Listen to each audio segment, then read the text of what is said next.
Shalom, saudara-saudari terkasih, sidang jemaat yang dikasihi Tuhan. Melanjutkan tentang Providentia Dei, kalau kemarin kita sudah belajar bagaimana Elia dipelihara oleh Tuhan di masa kering, di masa krisis, dengan dua cara yang berbeda. Yang pertama yaitu melalui burung-burung gagak yang diperintah oleh Tuhan untuk membawa dan menghantar akan roti dan daging. Kalau zaman sekarang mungkin McD begitu ya saudaraku ya, ada rotinya ada dagingnya. Jadi penyediaan Tuhan itu luar biasa saudara, sampai ada proteinnya juga, ada dagingnya juga. Nah, minum dari sungai Kerit sampai sungai Kerit kering saudara, dan ketika sungai Kerit kering Tuhan bicara. Sekarang cara burung gagak akan berubah. Nah, ini kita belajar, saudara, bahwa pemeliharaan Tuhan itu meskipun dalam satu kurun waktu tertentu pakai satu cara, tapi saudara jangan berpikir bahwa Tuhan selalu pakai cara tersebut. Ya, jadi ketika satu cara nanti berhenti atau sudah tidak berlaku lagi karena ya sungainya kering ya, Tuhan akan punya cara lain, dan cara lain itu betul-betul di luar ekspektasi kita. Seperti Elia ya jelas dia ekspektasinya kan kalau dia disuruh ke Sarfat ya ketemu seorang janda, pasti janda yang punya cadangan gandum tepung yang cukup banyak kan begitu ya, janda yang cukup kaya. Tapi ternyata miskinnya itu miskin banget, saudara ya. Sampai dikatakan, ini kami akan buat roti ini, setelah itu kami mati. Artinya sudah tepung terakhir yang ada di tempayan. Dan minyak pun sangat sedikit di dalam buli-buli.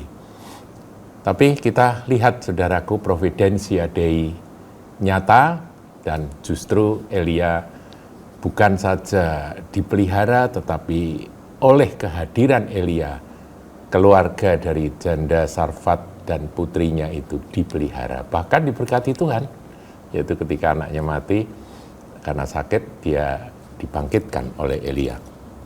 Nah, saudaraku, setelah itu selesai masa janda Sarfat ya, kemudian Elia disuruh berhadapan-hadapan dengan Raja Ahab dan umat Israel yang sudah serong ya, sudah menjauh dari Tuhan. Dan di Gunung Karmel itulah kita melihat sebuah pertandingan antara Nabi Tuhan dengan Nabi-Nabi Baal ya, itu asik saudara. Saya tidak bahas itu, tetapi saya ingin cerita tentang Providentia Dei yang ketiga bagi Elia. Nah, ceritanya setelah Nabi-Nabi Baal dibantai, kemudian Isabel mendengar bahwa nabi-nabinya itu dibunuh, dia marah sekali dan dia mengancam Elia akan membunuh Elia, dan Elia tiba-tiba ketakutan, saudaraku. Ya, jadi kalau dikatakan bahwa Elia adalah manusia biasa sama seperti kita, itu memang benar, saudaraku ya. Meskipun dia luar biasa supernatural ya, kehidupannya, kuasa yang menyertai dia itu dahsyat sekali, tapi dia juga manusia biasa, dia ciut, nyalinya jadi kecil, dan dia melarikan diri, saudaraku. Saya akan bacakan itu ketika dia lari ya, saudara, lari dari hadapan dari hadapan Isabel. Ayat 3 dari 1 Raja-Raja 19. Maka takutlah ia, lalu bangkit dan pergi menyelamatkan nyawanya. Dan setelah sampai ke Beersheba yang termasuk wilayah Yehuda, ia meninggalkan bujangnya di sana. Ayat 4. Tetapi ia sendiri masuk ke padang gurun sehari perjalanan jauhnya, itu jauh saudaraku ya, sehari jalan terus gitu ya. Lalu duduk di bawah sebuah pohon arar. Kemudian ia ingin mati, frustrasi ingin mati. Katanya, cukuplah itu sekarang, ya Tuhan, ambillah nyawaku sebab aku ini tidak lebih baik daripada nenek moyangku. Saudaraku, Elia ini sampai ngaku di hadapan Tuhan, aku tidak lebih baik dari nenek moyangku, itu dia memang mengalami proses, saudara. Mungkin sebelum itu sedikit kesombongan ada, bahwa dia itu ya nabi yang lebih hebat daripada nenek moyangnya begitu. Tapi kenyataannya dia sama saja, dia hatinya jadi ciut, nyalinya kecil, dan dia ketakutan. Hanya karena ancaman seorang perempuan, Isabel. Ayat 5, sesudah itu ia berbaring dan tidur di bawah pohon arar itu. Tetapi tiba-tiba seorang malaikat menyentuh dia serta berkata kepadanya, bangunlah, makanlah. Ayat 6, ketika ia melihat sekitarnya, maka pada sebelah kepalanya ada roti bakar dan sebuah kendi berisi air. Lalu ia makan dan minum, kemudian berbaring pula. Saking capek, lelah mental, lelah fisik, saudaraku ya, habis makan minum dia tidur lagi. Ayat 7, tetapi malaikat Tuhan datang untuk kedua kalinya dan menyentuh dia dan berkata, bangunlah, makanlah, sebab kalau tidak perjalananmu nanti terlalu jauh bagimu. Maka bangunlah ia lalu makan dan minum, dan oleh kekuatan makanan itu ia berjalan 40 hari 40 malam lamanya sampai ke gunung Allah, yakni Gunung Horeb. Saudaraku, ayat 8 ini saya tafsirkan, saudaraku ya. Berjalannya Elia setelah dia makan roti dan minum air kendi yang disiapkan oleh malaikat itu 2 kali ya, saudara. Dia berjalan 40 hari 40 malam itu non-stop. Jadi nggak pakai tidur, nggak pakai makan, nggak pakai minum. Sebab dikatakan apa? Ayat 8 kita ulang ya. Maka bangunlah ia lalu makan dan minum, dan oleh kekuatan makanan itu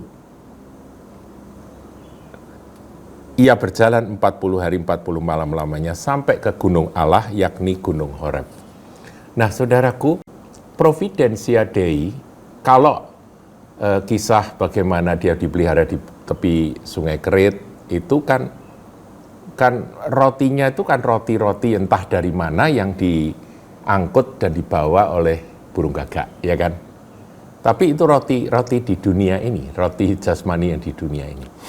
Yang kedua, meskipun tepungnya itu tepung ajaib dari janda Sarfat, diolah, keluar lagi tepungnya, keluar lagi, tapi itu juga tepung yang benar-benar tepung yang ada di dunia ini. Jadi Tuhan bisa bikin, melipat gandakan akan tepung. Saudara harus ngerti itu ya, Tuhan bisa melipat gandakan akan kotak beras yang ada di rumah Anda untuk terus berisi, itu ya. Bisa dengan cara seperti itu. Karena memang situasi kondisi membutuhkan akan mukjizat, bukan dikirim dari luar oleh tanda kutip burung gagak. Tuhan sanggup mengadakan dari yang tidak ada menjadi ada. Ya, melipat gandakan 5 roti 2 ikan itu karya dari Tuhan yang didemonstrasikan di hadapan murid-murid dan ribuan orang pada waktu itu. Jadi Tuhan dapat melipat gandakan apa yang sudah ada. Terus mengadakan atau tidak akan habis ya. Itu berulang, saudara, kisah model begitu itu berulang. Nah, kali yang ketiga, ketika perjalanan Elia ke Gunung Horeb, dia dalam kondisi frustrasi, dia dalam kondisi putus asa dan minta mati. Itu rotinya benar-benar roti dari surga, dimasak oleh para malaikat, ya kalau saya boleh katakan. Airnya juga air dari surga, saudaraku, dibawa oleh malaikat dan disajikan. Nah, itu cuma roti yang dimakan 2 kali itu saja, ya, sekali makan tidur lagi, dibangunkan lagi, makan lagi, minum lagi. Kali ini dia sudah nggak tidur, kemudian dia jalan 40 hari 40 malam tanpa makan, tanpa minum, tanpa tidur. Saudaraku, kita tidak dapat membatasi cara Tuhan memelihara. Providentia Dei itu, saudara, Sampai hari ini saya percaya Tuhan sanggup mengadakan mujizat berasal dari dunia ini ataupun langsung dari sorga. Dan bahan yang dari sorga dia sajikan. Dan ternyata khasiatnya jauh lebih dahsyat daripada yang di bumi ini. Meskipun sama-sama miracle, sama-sama mujizat.